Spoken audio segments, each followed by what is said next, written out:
सगळ्या गोष्टीचा आम्ही प्रथमतः निषेध व्यक्त करतो आणि आम्ही राष्ट्रवादी काँग्रेस पार्टी शरदचंद्रजी पवार पक्ष या आंदोलनामध्ये या विद्यार्थ्यांच्या पाठीशी नाही, आम्ही खांद्याला खांदा लावून बरोबर असणार आहे. केवळ त्यांचं भाष्य आहे. एक तर तुम्ही व्यासपीठावर येऊन आता भाषण केलं आणि सगळ्या तरुणांना आश्वासित केलं की आम्ही तुमच्या सोबत आहोत. सोबतच आज पंतप्रधान नरेंद्र मोदींनी एक ट्विट केलेलं आहे की हा पेपर फुटीचं प्रकरण हे फास्टॅग मार्फत चालवलं जाईल आणि दोषींवर कडक कारवाई केली जाईल. पण मुलांची मागणी अशी आहे की धर्मेंद्र प्रधान यांनी राजीनामा द्यावा. आता यावर तुमचं काय मत? आज 25 दिवस होऊन सोनमजी उपोषण करतात. अभिजित दिपकेंनी त्या ठिकाणी आपला उपोषण त्या ठिकाणी चालू आहे. 25 दिवसामध्ये यांनी कुठलं ट्विट केलं नाही. तुम्हाला जर शिक्षण मंत्र्याचा राजीनामा घ्यायचा तर तुमच्यासाठी एक दिवसाची गोष्ट सुद्धा नाही, पण आपल्या सरकारमधल्या लोकांना पाठीशी घालायचं. आणि हा विद्यार्थी हा कुठल्या पक्षाचा पार्टीचा विषय नाही, हा प्रत्येक कुटुंबातील हा प्रश्न आहे.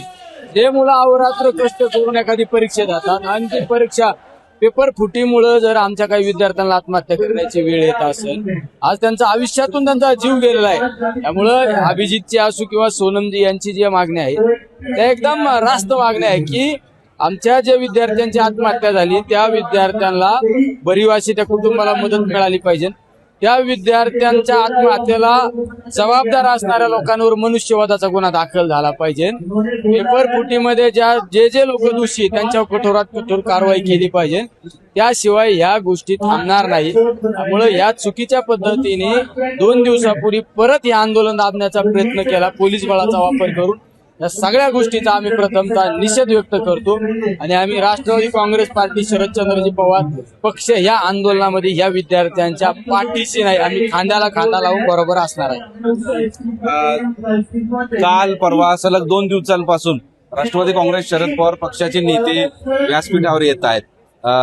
तर या प्रत्यक्ष आंदोलनामध्ये सहभाग असल्याचंही सांगताय. हे आंदोलन किती काळ चालेल आणि या आंदोलनात तुमचा पाठिंबा कसा असेल असं? किती काळ चालेल म्हणण्यापेक्षा खरं म्हटलं तर जेव्हा युवा शक्ती ही उद्याचं भविष्य आहे आणि त्यांचा जेव्हा विषय असेल सरकारने त्वरित त्यांच्याशी बोलणी करायला पाहिजे, त्याच्यातून मार्ग काढायला पाहिजे. परंतु जो काय लाठीचार्ज झाला, जो काही त्या युवकांवर अन्याय झाला आपण पाहिलं, ही खूप निंदनीय गोष्ट आहे. त्याचा पहिले तीव्र शब्दात निषेधही करतो आणि ज्यांनी पेपर लीक केल्या त्यांच्यावर एक तर पहिले तर देशद्रोहाचा गुन्हा दाखल करा आणि ज्या 20 विद्यार्थ्यांनी आत्महत्या केली त्यांच्या हत्येचा गुन्हा या त्यांच्यावर दाखल करावा आणि त्यांना लवकरात लवकर फाशी शिक्षा सुनावली, जेणेकरून कायद्याचं जरब हे सगळ्यांना बसेल. हे 2 खासदार इथं मराठीत भाषण केले व्यासपीठावर. या सगळ्या तरुणाईच्या समोर ते बोलल्यानंतर तरुणाईने त्यांना प्रतिसाद दिलेला आहे. राष्ट्रवादी काँग्रेस शरद पवार पक्षाच्या पहिल्या दिवसापासून पाठिंबा आहे आणि हे आंदोलन जोपर्यंत सुरू राहील तोपर्यंत असणार आहे. पंतप्रधानांनी ट्विट करत बसण्यापेक्षा ते निर्णय घ्यावा, धर्मेंद्र प्रधान यांचा राजीनामा घ्यावा असं खासदार निलेश लंके यांनी सांगितलेलं आहे. सोबतच राष्ट्रवादी काँग्रेस शरद पवार पक्षाच्या खासदारांची तीच भूमिका असल्याचं त्यांनी सांगितलेलं आहे. महाराष्ट्रातील सर्व बातम्यांचे विश्वासार्ह व्यासपीठ, सकाळच्या सर्व सोशल मीडिया प्लॅटफॉर्मला लाईक, फॉलो आणि सबस्क्राईब करा. तसंच सर्व नोटिफिकेशनसाठी बेल आयकॉन प्रेस करायला विसरू नका.